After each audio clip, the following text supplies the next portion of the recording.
profits generated from collecting waste have enabled the largest hauling companies to control the real estate dedicated to sorting and storing it. Transfer stations, material recovery facilities, and landfills are almost entirely owned and operated by the same corporations that offer pickup services. To compound profits, these locations charge the public a tipping fee for drop-off. These fees aren't regulated and can vary depending on location, capacity, or form of waste. In California, nearly 1/3 of all waste is self-hauled. The difficulty with a single enterprise controlling not only the logistics of removal, but of the enforcement of decomposition, means that nearly everything is ultimately landfilled. And as waste is directed to a landfill, it becomes its own energy commodity.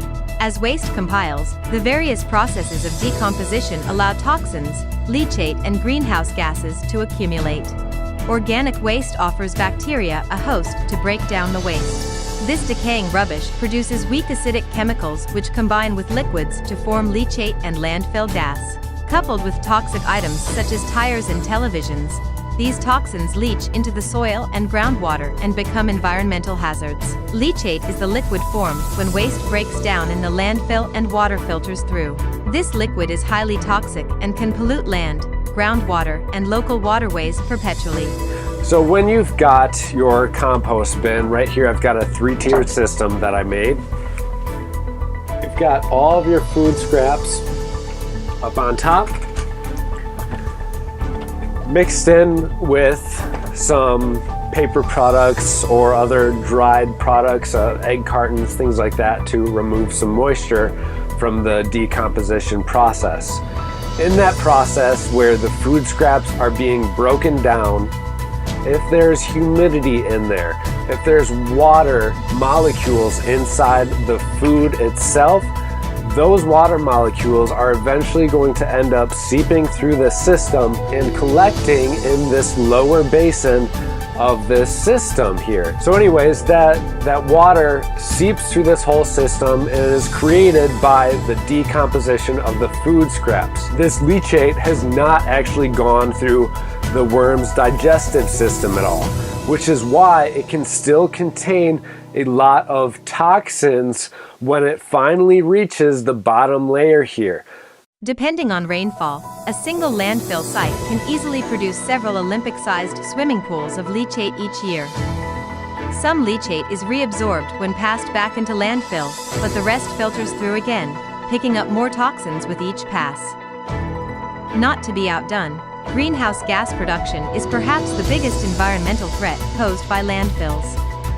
As organic material is compacted down and covered, oxygen is displaced, causing the waste to break down in an anaerobic process. Eventually, this releases methane, a greenhouse gas that is about 25 times more potent than carbon dioxide. It's also flammable and can become dangerous if allowed to build up in concentration.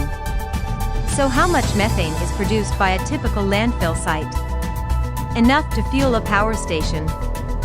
As far as waste-to-energy processes go, decomposition in a landfill requires a low investment for a stable benefit.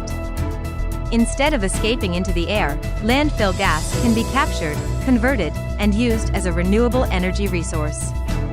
But with current emissions data, it's clear that waste companies could do more to comprehensively capture this gas. The methane emissions from landfills in 2020 were equivalent to the greenhouse gas emissions from over 20 million passenger vehicles driven for 1 year. The highest percentage of captured methane gas for modern landfills is only 85%. Instead, these companies are looking to add in more decomposition for profit. Various landfill gas incentives exist for United States projects at the federal and state level. The Department of the Treasury, Department of Energy, Department of Agriculture, and Department of Commerce all provide federal incentives for landfill gas capture projects. Typically, incentives are in the form of tax credits, bonds, or grants. One example, the Renewable Electricity Production Tax Credit, gives a corporate tax credit of 1.5 cents per kilowatt hour for landfill projects above 150 kilowatts. With benchmarks set, the larger the landfill, the more energy captured. It's no wonder that the largest garbage companies in America are converting nearly their entire vehicle fleet to run on clean captured landfill gas.